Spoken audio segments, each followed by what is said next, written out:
تعدي ان شاء الله هتلاعب كوت ديفوار.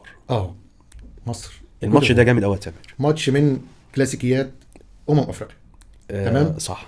ماتش هو اللي هيبقى رمانة الميزان في حياة الجيل ده وفي تاريخ الجيل ده. مصر وكوت ديفوار.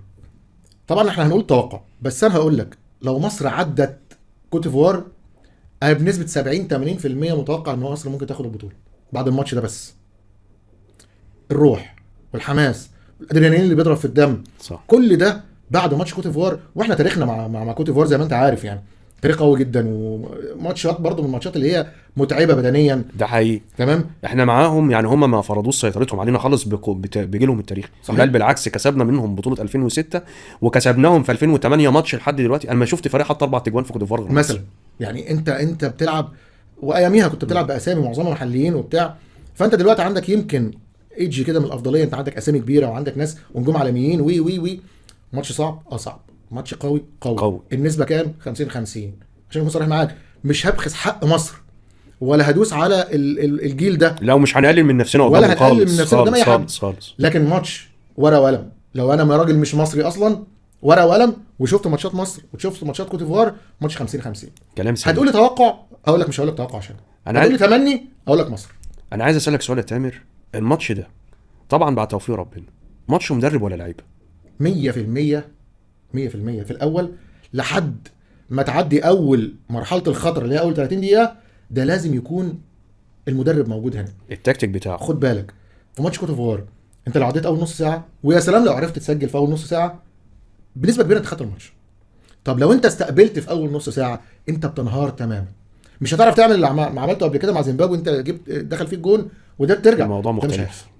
فانا بالنسبه لي ماتش مصر وكوت ديفوار باذن الرحمن، لو عرفنا نعدي اول نص ساعه بتوجيهات حسام حسن، بتمركز اللعيبه، بوقفتهم، بالتحولات اللي بنعملها، انا هقول لك اتفرج على ماتش ممتع جدا جدا جدا، وهات وخد. ده ماتش نهائي، ده بمعنى الكلمه ماتش نهائي، وهتلاقي فيه كوره.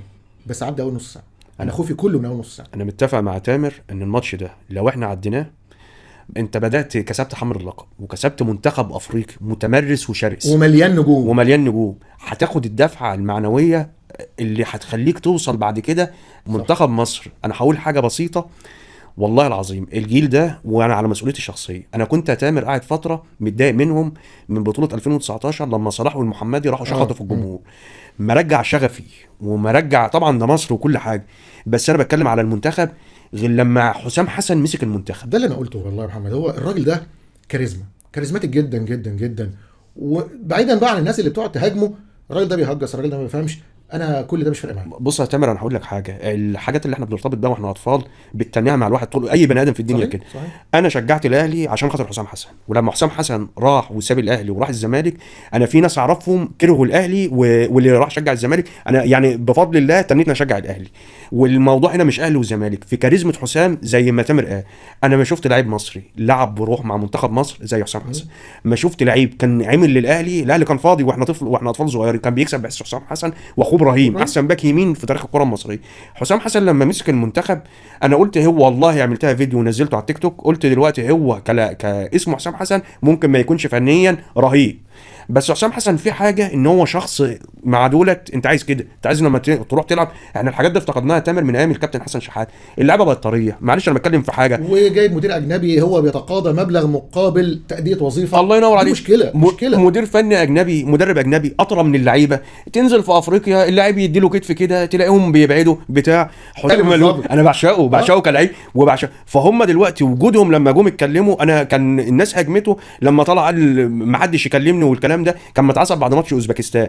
بس هو كواحد انا مصدقه، بس في حاجه هو بيقول لك انا بيتكلم، هو ابن بلد ومش بيدعي. قال لك انا طلعت من الناس وعايز الناس دي تفرح. مظبوط. فهو وجوده ذات نفسه، معلش انتوا اللي انتوا بتقولوا عليه انا من وجهه نظري ده احسن لعيب في افريقيا. بيسالوه هو طفل، قال لهم المهاجم اللي انا خدته قدوه ليا طبعا مع روجيه ميلا في الكاميرون، قال لهم حسام حسن. وقت وجود حسام حسن كلام تامر، انا يعني معلش يا تامر في الحته ديت، لانه فعلا استحضرنا الموقف اللي احنا اتشدينا للمنتخب جامد المره دي بوجود حسام حسن. بالظبط، ده اللي احنا قلناه ولما اتكلمنا قبل كده عن حسام وكاريزمته وقدرته على السيطره على اوضه اللبس والكلام ده كله.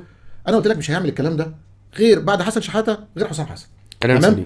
وانت سالتني المره اللي فاتت قلت لي انت ثقتك في حسام، قلت لك انا ثقتي في حسام حسن متناهيه، بس اتمنى ان اللعيبه تكون رجاله معاه.